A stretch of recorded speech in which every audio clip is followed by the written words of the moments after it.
Bonsoir, bienvenue à votre émission Dieu, le Colo et moi. Je suis pasteur Étienne Sylvie de l'Assemblée Péniel et Partage.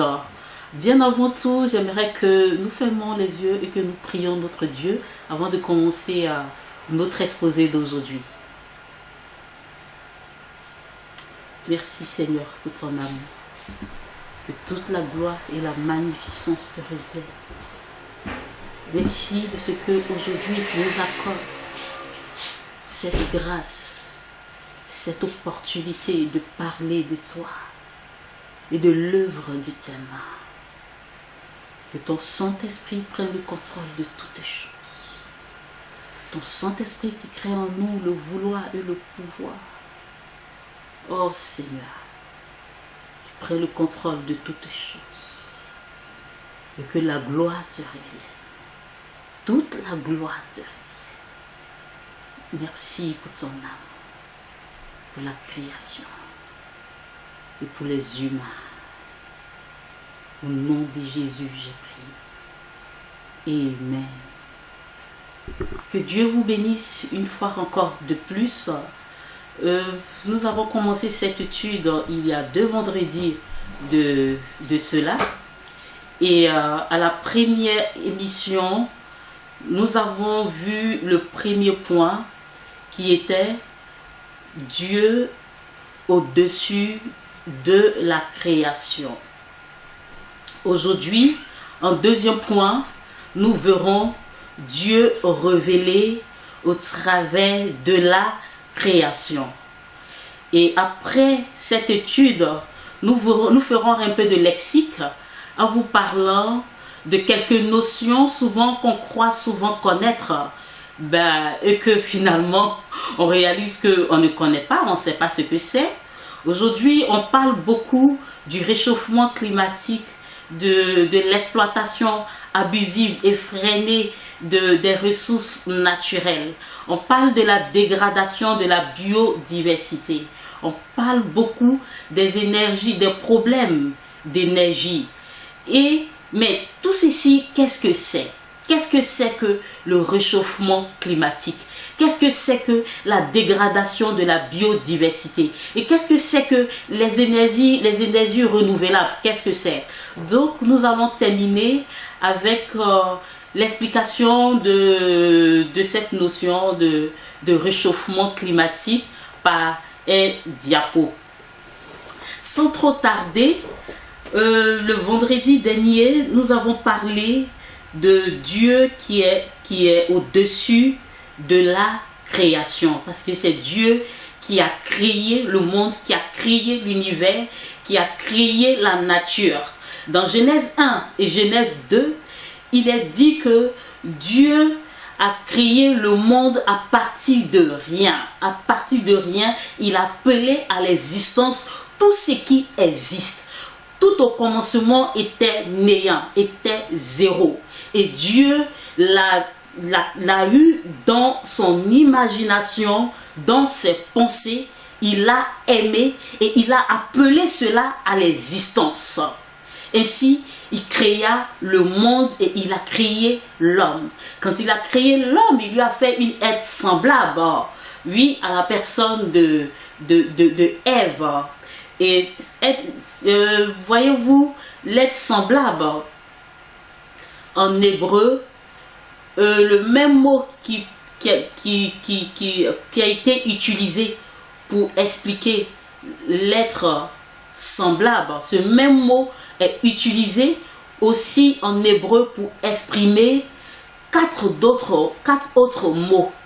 Ce même mot est utilisé pour exprimer défense. Ce même mot est utilisé pour parler de la protection. Ce même mot est utilisé pour exprimer le bouclier. Et ce même mot aide semblable est utilisé aussi pour parler de compagnie convenable. Donc ce seul mot veut dire être semblable, veut dire compagnie convenable, veut aussi dire bouclier, veut aussi dire défense, veut aussi dire protection. Et le mot Ève, la femme en grec qui veut dire Isha, qui veut dire modeler, façonner avec art. Voyez-vous, l'œuvre de Dieu. Dieu fait toutes choses avec beauté, avec puissance, avec délicatesse, avec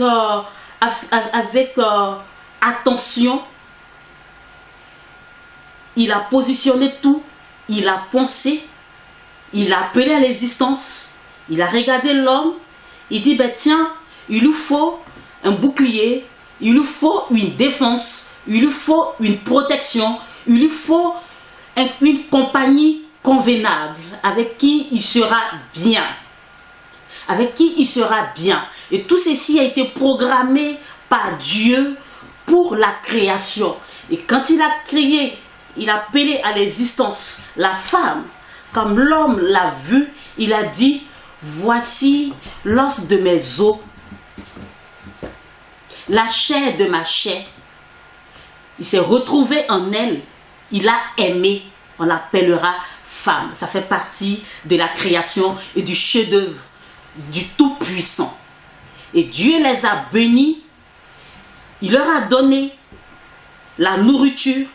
La terre doit leur donner de la nourriture. Les animaux sont là pour qu'ils mangent. Les animaux doivent les nourrir. Il y a l'eau pour boire. Voyez-vous, le corps humain est composé à 90% d'eau. Il leur a donné de l'eau pour boire et l'air pour respirer. Et l'air, Dieu a pris soin de faire un mélange de gaz. Dans l'air, nous avons l'azote, nous avons l'oxygène, nous avons de l'eau, nous avons de la poussière dans l'air. Et c'est tout ceci, mais c'est de la poussière naturelle. Et c'est tout ceci qui fait que l'homme respire bien sur terre.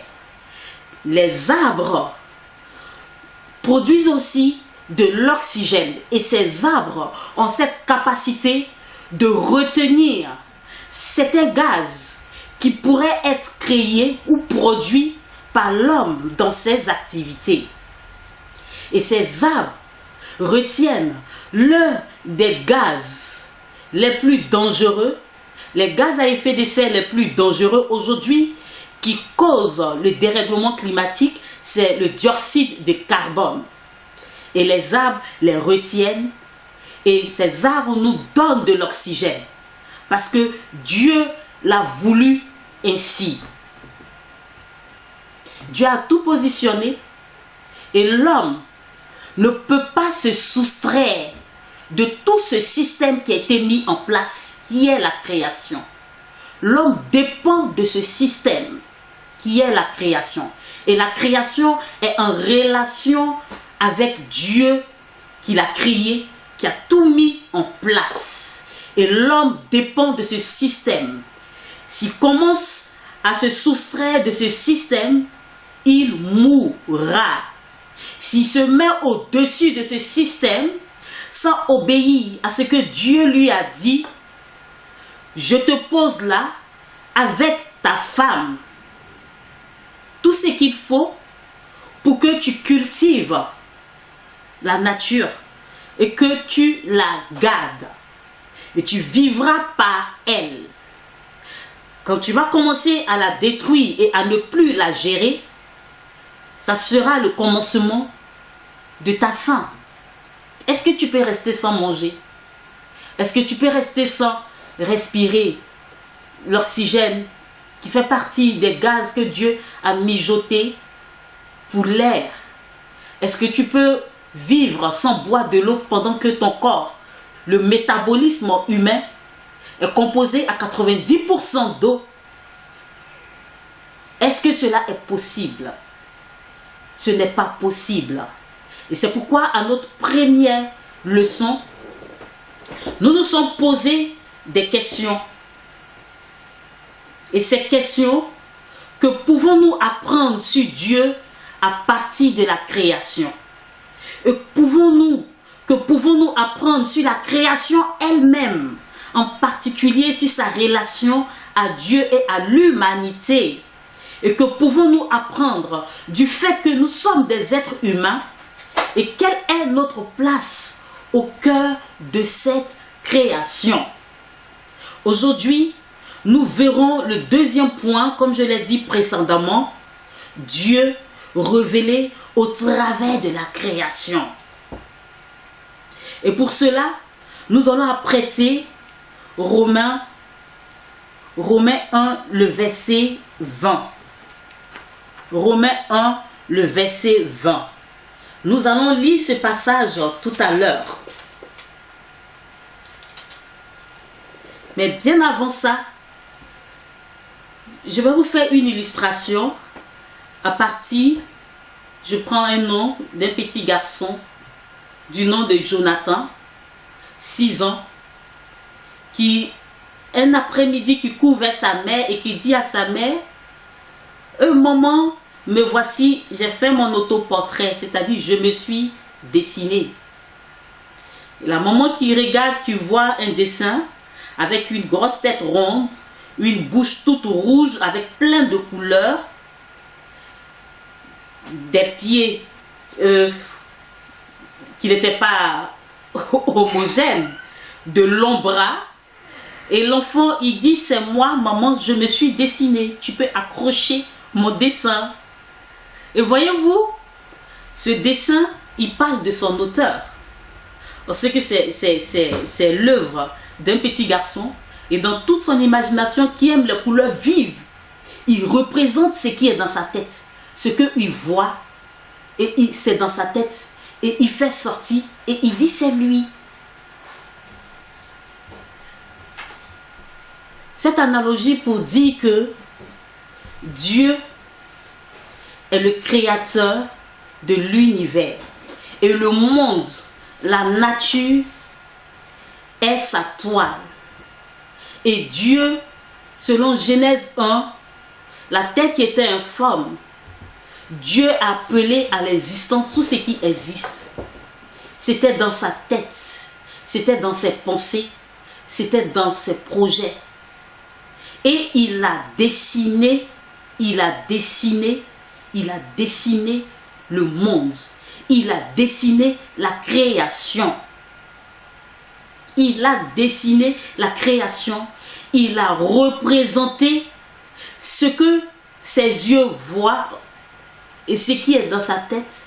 Et il fait sortir comme le petit Jonathan. Pour dire que Dieu est le grand artiste et le monde est sa toile. Le monde nous communique d'importantes informations. Pour vous dire, en vous parlant de Dieu, qui est un Dieu d'ordre, j'ai pris la création, Dieu qui a créé la femme, et il a tout positionné en parlant de ce que signifie compagnie convenable en hébreu, qui exprime plusieurs choses. C'est pas arrêté là. En créant l'univers, les galaxies, la galaxie, les étoiles. Voyez-vous, au niveau des animaux, je prends les oiseaux, l'exemple des fauvettes,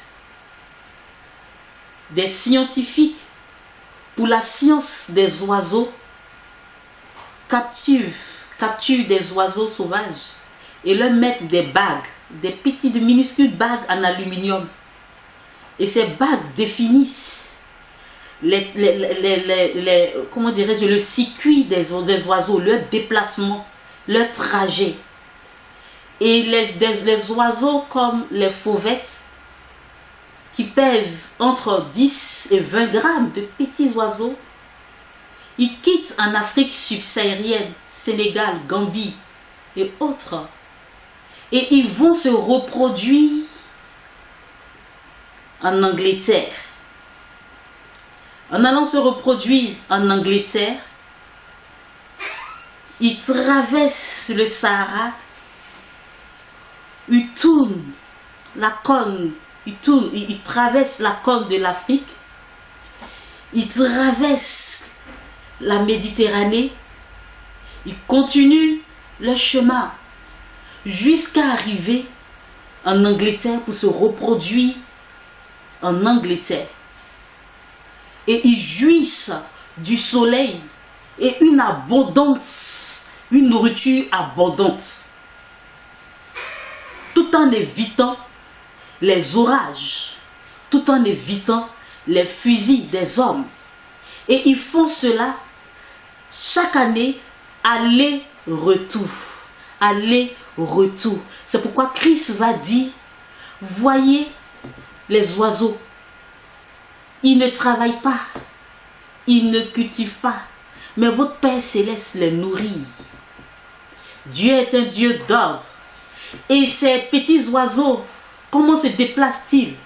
Ils sont guidés, ils se fient aux étoiles.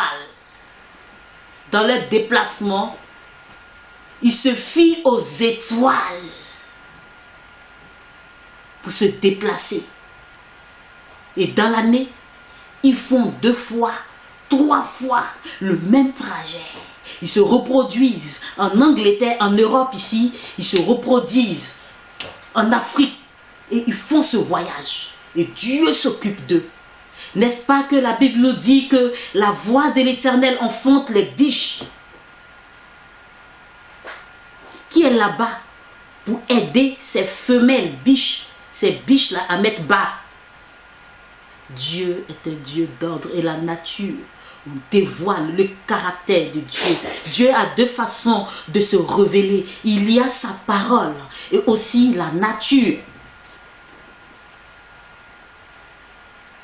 Toujours en parlant du Dieu qui est un Dieu d'ordre. Dieu a créé le soleil pour éclairer dans le jour. Mais le soleil est tellement puissant que personne même ne peut se mettre en dessous, sinon il va brûler.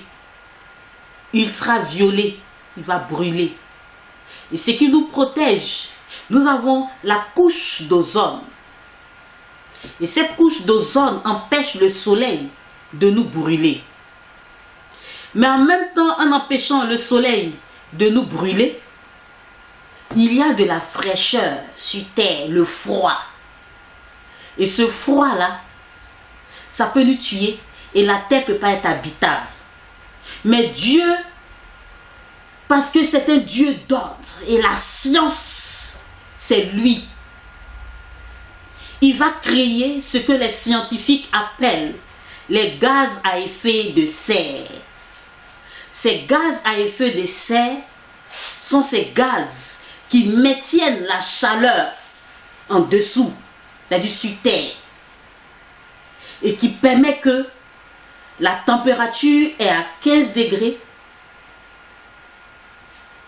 est stabilisée. Et ça dépend des saisons.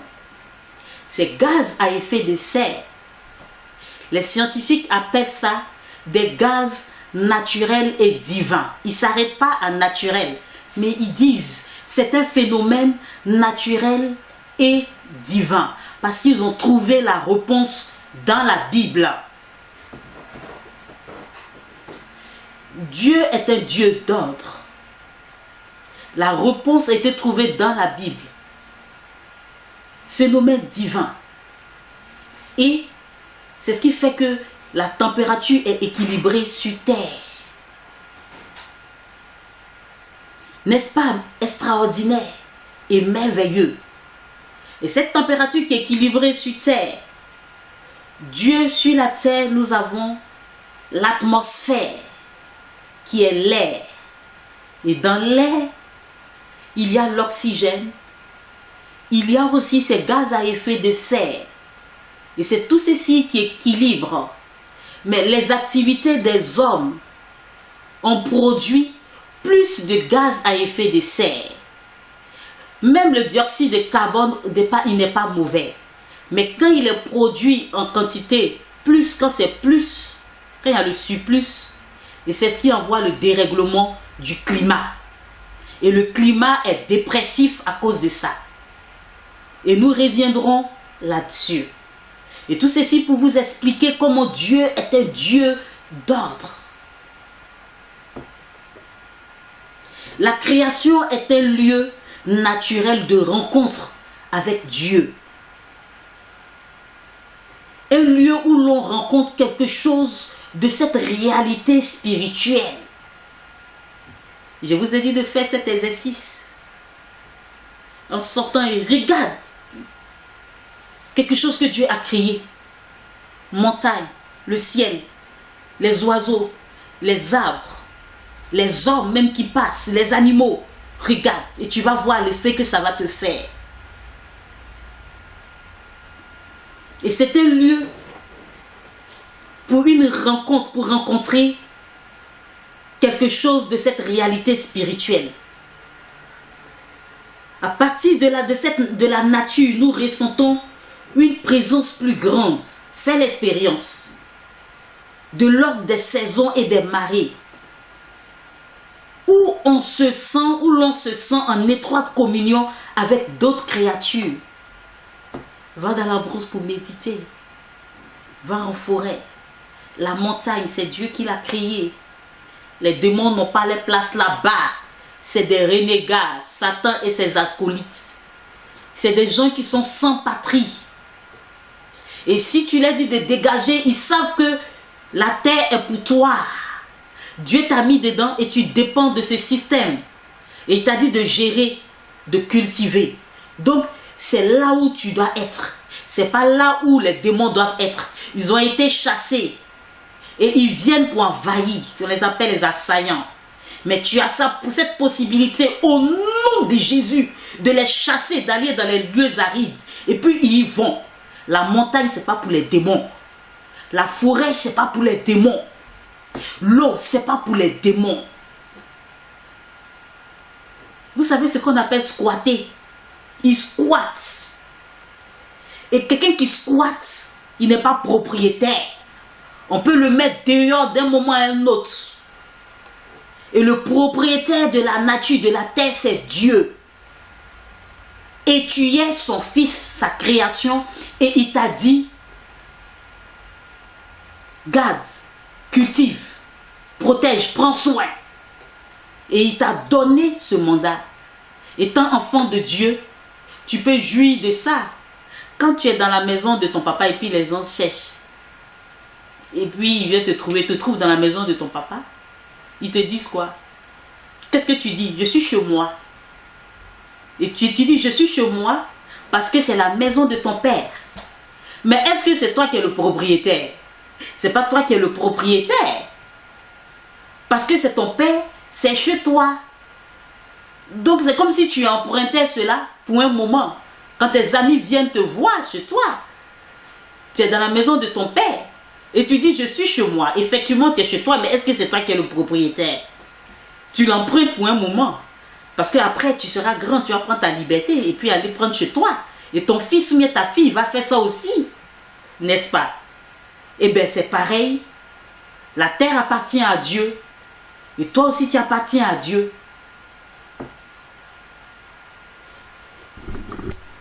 Malheureusement, les chrétiens ont écarté ce genre d'expérience, le considérant comme de l'adoration de la nature. Non. Et pourtant, ce n'est pas là exactement ce que Romains 1, 20 entend par voir les perfections invisibles dans ses ouvrages. Voir les perfections invisibles de Dieu dans ses ouvrages. Et la nature fait partie de l'ouvrage de Dieu. La création peut également aider ceux qui sont déjà chrétiens à mieux comprendre Dieu. N'écarte pas ça. Ne sois pas un chrétien superficiel. Ne sois pas un enfant de Dieu superficiel. qui ne cherche pas Dieu, cherche Dieu. Paul a dit dans Romains 1, 20. Romains 1, 20. Si je reprends, en effet, les perfections invisibles de Dieu, sa puissance éternelle et sa divinité se voient comme à l'œil nu depuis la création du monde, quand on les considère dans ses ouvrages. Ils sont donc inexcusables. Dieu parle à travers l'ouvrage de ses mains. Il se révèle à travers l'ouvrage de ses mains. Et cela glorifie Dieu. La terre tout entière est remplie de la gloire de l'Éternel. Ouvre les yeux et vois le caractère, la puissance, la beauté et l'ordre de Dieu à travers la création et dans sa parole. Sa parole est inspirée par l'œuvre de ses mains, la nature, les animaux, les plantes, tout. Christ parlait en parabole avec ce qui est dans la nature. Les livres de Psaume s'est inspiré de ce qui est dans la nature. Regardez Job. Dieu parle. Dieu demande à Job, est-ce que c'est toi qui as créé l'hippopotame? Est-ce que c'est toi qui as créé le crocodile avec sa puissance? Est-ce que c'est toi qui as fait ceci? Est-ce que tu peux questionner l'aurore? Est-ce que tu peux faire ceci? Ne carte pas ça. La nature peut t'aider à mieux comprendre Dieu. La création nous montre par exemple comment Dieu est relationnel avec sa création. Je vous ai parlé du système planétaire dont les gaz tout à l'heure. Les gaz que Dieu a mis pour équilibrer l'atmosphère. Cette science, l'écologie, souligne justement l'importance vitale des liens entre les plantes, les animaux, la société humaine et tout le reste en relation permanente et dépendante les uns des autres. L'écosystème, l'écosystème, l'écosystème. Nous l'avons appris à l'école primaire et même au collège. Tout est en relation. Les plantes, les animaux, les hommes, tout le reste en relation permanente et dépendant les uns des autres. Lorsque Dieu crée, il rentre en relation, il connaît chaque recoin de sa création intimement et il en prend soin. Cela est relaté dans un passage biblique dans Job 38, car Dieu montre à Job les merveilles et les mystères de la création en soulignant qu'il aime, il aime tellement la création, il aime tellement la terre au point d'envoyer la pluie. Si nous prenons Job 38, le verset 26, même sur une terre sans habitation, sur un désert où il n'y a point d'homme, l'Éternel fait descendre la pluie. Il dit même sur une terre sans habitation, un désert où il n'y a point d'homme, l'Éternel arrose. Dieu prend soin de la création. Pour ce Dieu si relationnel, ce n'est pas uniquement les humains qui comptent, mais également les éléments de la nature qui n'ont rien à voir avec l'humanité. Savoir que Dieu a créé un univers relationnel nous rappelle que les êtres humains ne sont pas censés vivre dans l'isolement. Tu dépends de la nature. Nous avons été créés pour être en relation avec Dieu, les uns avec les autres et le monde naturel. Nous dépendons des plantes, des animaux et des systèmes que Dieu a créés pour nous fournir de l'oxygène que nous respirons, l'eau que nous buvons et la nourriture que nous mangeons. Sans eux, nous mourrons. Nous dépendons, je le répète, l'homme dépend des plantes, des animaux et des systèmes que Dieu a créés pour nous fournir l'oxygène, pour nous fournir de l'eau que nous buvons, de la nourriture que nous mangeons. Sans eux, nous mourrons. Nous sommes également dépendants de Dieu, comme le reste de la création. La création dépend de Dieu. Et toi, homme, tu es dans la création. Parce que Dieu t'a mis là comme le garant. Dieu t'a mis là comme le gérant plutôt. Dieu t'a mis là pour gérer la terre, pour cultiver, pour la garder, pour en prendre soin. Et tu dépends de ça, tu dépends de ce système. Tu ne peux pas te mettre au-dessus de ce système. Tu ne peux pas te mettre hors de ce système. Et tu ne peux pas te mettre hors de Dieu. Tu ne peux pas briser cette chaîne-là. Je ne te dis pas d'aller embrasser les arbres. Je ne te dis pas d'aller adorer les montagnes. Je ne te dis pas d'aller adorer la forêt. Je ne te dis pas de le faire. Mais je te dis, ces ouvrages montrent, dévoilent le caractère, la puissance, la gloire de Dieu. Et tout ceci est en relation avec Dieu. Et si toi tu es en relation avec Dieu, sois en relation avec le reste de la création. Rien ne pourrait être plus dangereux que l'illusion de pouvoir nous débrouiller tout seuls. Une illusion largement encouragée par nos sociétés modernes. Nos sociétés modernes disent que si tu es civilisé, il faut habiter dans un bâtiment comme ça. Or, ces bâtiments ont été faits avec les chauffages qui fonctionnent à partir du gaz naturel. Certains fonctionnent avec l'énergie du courant. Et à force de le mettre, ces chauffages produisent du dioxyde de carbone. Et le dioxyde de carbone est l'un des gaz à effet de serre les plus dangereux. Pour qu'il puisse se dissiper, avant les scientifiques parlaient de 100 ans. Or c'est faux. On a découvert que pour qu'il puisse se dissiper, il faut 1000 ans. Et il faut pouvoir le détruire. Est-ce que nous avons les moyens? Et quand ce gaz est produit, il va où? Il est dans l'atmosphère. Dans l'air que tu respires est pollué. L'eau que tu bois est polluée. Le sol où tu te couches, tout est pollué. Et ça tombe sur toi. Et tu avales. Et ça te provoque des maladies. AVC, des maladies même de cœur, des maladies, même la folie. Il y a des enfants qui souffrent de bronchite parce qu'ils sont dans des maisons à partir même de la peinture qui dégage des gaz toxiques, le chauffage, les machines électriques que tu as, tu penses que tu vis bien dans le luxe, mais tout ceci produit des choses. Et c'est en train de te tuer. Nos sociétés modernes nous disent que c'est ça, être civilisé. Mais je suis désolé. Je suis désolé. Dieu nous a voulu dépendants de lui, des autres et de toute la création. Que Dieu vous bénisse.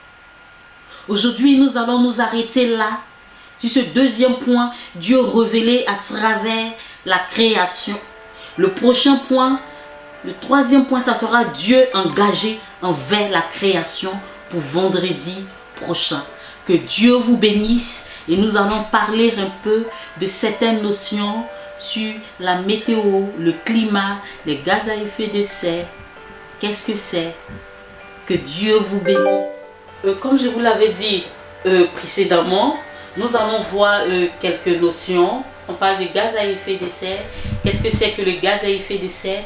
Qu'est-ce que c'est que la météo? Qu'est-ce que c'est que la couche d'ozone? Nous allons voir quelques définitions et cette partie est appelée le lexique.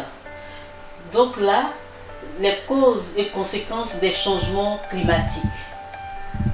Il peut faire très beau un jour et pleuvoir beaucoup le lendemain. Ce n'est pas ça qu'on appelle le changement climatique. Ensuite, la météo est différente du climat. Quand on parle de l'évolution du temps sur un jour ou une semaine, on parle de la météo. le climat, lui, s'observe sur de longues périodes d'au moins 30 ans. Pourquoi il y a le changement climatique? Parce qu'il y a trop de gaz à effet de serre dans l'atmosphère. Il y a trop de gaz à effet de serre dans l'atmosphère. Et l'un des gaz à effet de serre les plus dangereux, c'est le CO2, qui est le dioxyde de carbone. Qu'est-ce que le fait de serre? Donc le fait de serre est un phénomène qui est naturel, tout à fait naturel et divin, qui permet de conserver de la chaleur sur la Terre. Grâce au gaz à effet de serre, la température moyenne sur Terre est de 15 degrés. Sans eux, elle serait de moins 18 degrés et descend encore plus bas. Et il va faire très froid, impossible de vivre sur Terre. Les gaz à effet de serre responsables du changement climatique. Nous avons 6 principaux gaz à effet de serre responsables du changement climatique. Le dioxyde de carbone, CO2, et sa source provient des transports qui utilisent des hydrocarbures. Le méthane, CH4, qui provient de la déforestation, l'agriculture et l'élevage. Il y a aussi le dioxyde d'azote qui est représenté par la formule N20. Sa source, c'est l'industrie chimique. Nous avons aussi l'hexafluore de soufre qui est symbolisé par le SF6 qui provient des équipements à haute tension, production de magnésium. Et nous avons l'hydrocarbure perfluoré qui est symbolisé par le PFC, sa source industrie chimique. Et pour terminer par l'hydrofluorocarbone, le HFC, sa source industrie chimique. Voilà le processus du réchauffement climatique. Nous avons les arbres qui sont coupés, nous avons les voitures, voilà, les habitations, et la plupart de ces activités produisent ce qu'on appelle le CO2. Et quand ils produisent le dioxyde de carbone, vous voyez là, il y a l'eau qui est en bas là, ce gaz, il monte dans l'atmosphère, il est aussi sur le sol et il descend aussi dans l'eau. Il pollue en même temps l'eau, il pollue le sol et il détruit tout ce qu'il peut faire, qui peut avoir une bonne production, et il pollue l'atmosphère. Et quand il pleut, en contact avec la pluie, ce gaz avec la pluie, c'est un mélange qui donne ce qu'on appelle des pluies acides. Et tout cela est néfaste pour la santé de l'homme, pour l'environnement et pour son patrimoine. Et cela ne s'arrête pas là. Vous voyez les flèches rouges là, ces gaz qui montent, qui vont se joindre aux gaz à effet de serre produits de façon naturelle par Dieu. Et là-bas, il y a surplus. Ce surplus-là continue, il détruit la couche d'ozone. La couche d'ozone qui nous protège des rayons ultraviolets. Et une fois le rouge qui représente les gaz à effet de serre, quand ça monte, le surplus qui détruit la couche d'ozone, et ça monte les infrarouges. Et le soleil, vous voyez le côté là avec le soleil, rayon infrarouge, le rayon du soleil qui brille et qui descend, puisque la couche d'ozone a été détruite, a été perforée, et qui descend sur Terre.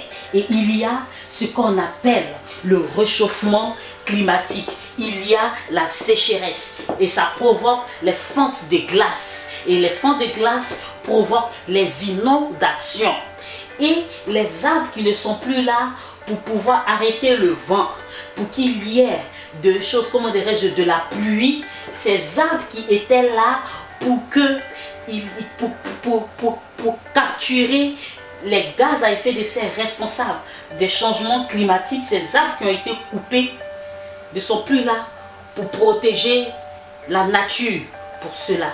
Et il y a problème, il y a maladie, il y a la famine, il y a le désert qui avance. qui avance, puis avance. Il y a pollution de l'eau, il y a pollution de l'air, il y a pollution de la terre. Et voilà les conséquences du dérèglement climatique. Les conséquences du dérèglement climatique. Aujourd'hui, nous allons nous arrêter là pour une prochaine fois, pour aller encore plus en profondeur, pour vous définir véritablement ces gaz, les sources de provenance, véritablement les effets néfastes sur la santé et aussi quelles sont les mesures, les solutions trouvées pour y remédier. Sur ce, que Dieu vous bénisse et nous nous disons à vendredi prochain à partir de 21h pour votre émission Dieu le Colo et moi.